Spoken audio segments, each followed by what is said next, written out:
Alô, amigos do Descomplica! Bom, esse momento é o momento da gente descomplicar, talvez, o calcanhar de Aquiles da maior parte dos vestibulandos, que é o reino Plantae, que é a bendita, ou será maldita, botânica. Porque eu, como professor, sempre escuto: ai, professor, eu odeio botânica, eu quero tanto fazer prova para medicina, mas biologia específica, botânica me arrebenta.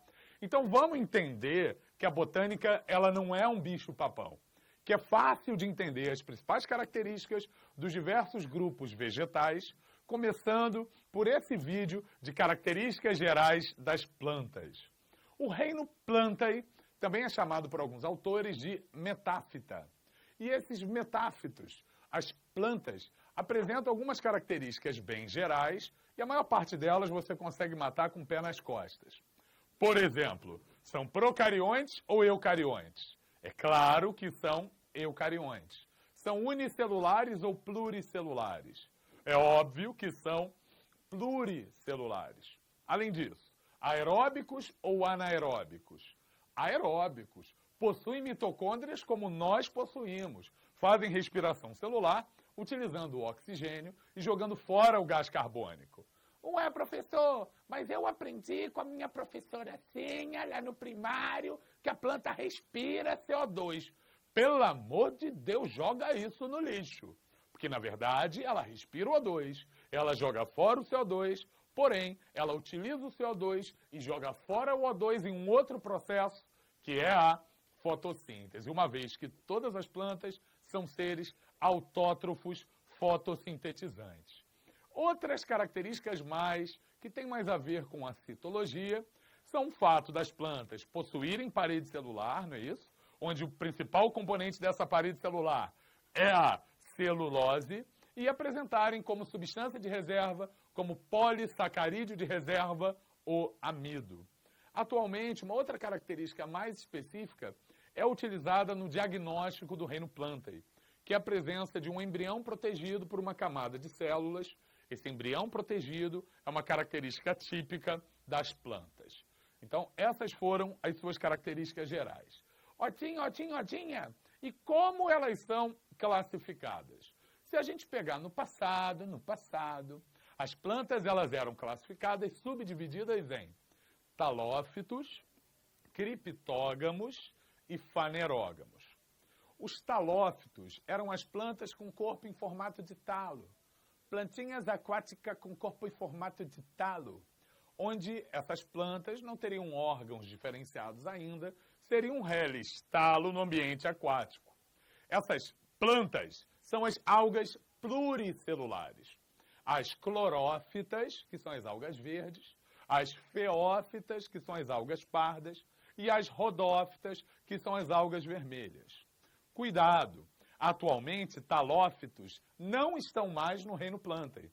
Atualmente, talófitos estão no reino protoctista, e é nesse módulo de protoctista que você vai encontrar as informações, as características desses diversos grupos de algas.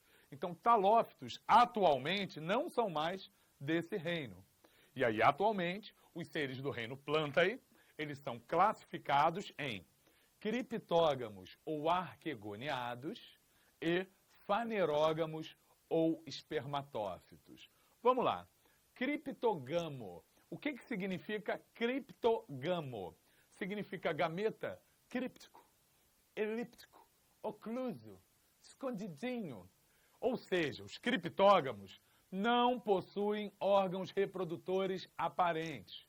E os criptógamos ou arquegoniados são as briófitas e as pteridófitas, que a gente vai abordar com mais detalhe neste módulo. E o próximo grupo é o grupo dos fanerogamos, ou espermatofitos. Fanerógamos ou espermatófitos. Fanerogamo, porque o gameta está em órgãos reprodutores aparentes, como, por exemplo, as flores. Os fanerógamos são gimnospermas e angiospermas, que também são chamados espermatófitos, uma vez que, além de possuírem um órgão reprodutor aparente, eles também possuem sementes. Então, a semente ela só estará presente em gimnosperma e angiosperma, ela não estará presente embriófita e pteridófita. Então, os criptógamos ou arquegoniados, aqueles que não têm essas flores aparentes, são o objeto de estudo desse módulo que eu vou apresentar aqui. E uma última característica muito importante das plantas é que todos os seres do reino Plantae apresentam um ciclo reprodutivo haplodiplobionte. Atualmente, isso vem sendo relido de uma forma distinta. Atualmente, o que a gente chama, na verdade, é que como na reprodução deles, eles têm uma alternância de gerações, eles reproduzem por metagênese, alternando uma fase sexuada e assexuada. Atualmente, a classificação é que eles têm um ciclo diplobionte, porque eles têm duas fases, haploide, diploide, porque uma das fases é haploide e a outra fase é diploide. Mas dificilmente você encontra isso no vestibular. Então, eu vou seguir o modelo mais antigo.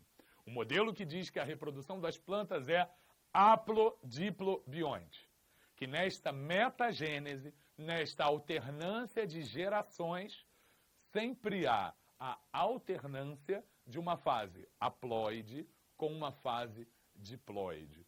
Então, guarda isso porque isso é importante. O ciclo reprodutivo das plantas, de todas elas, é haplodiplobionte. Ocorre a alternância de uma fase sexuada com uma fase assexuada e uma delas é haploide e a outra é diploide. Daí o termo haplodiplobionte. Vamos entender aqui o ciclo reprodutivo geral, hipotético, que você vai ver que é moleza, você consegue matar com o pé nas costas.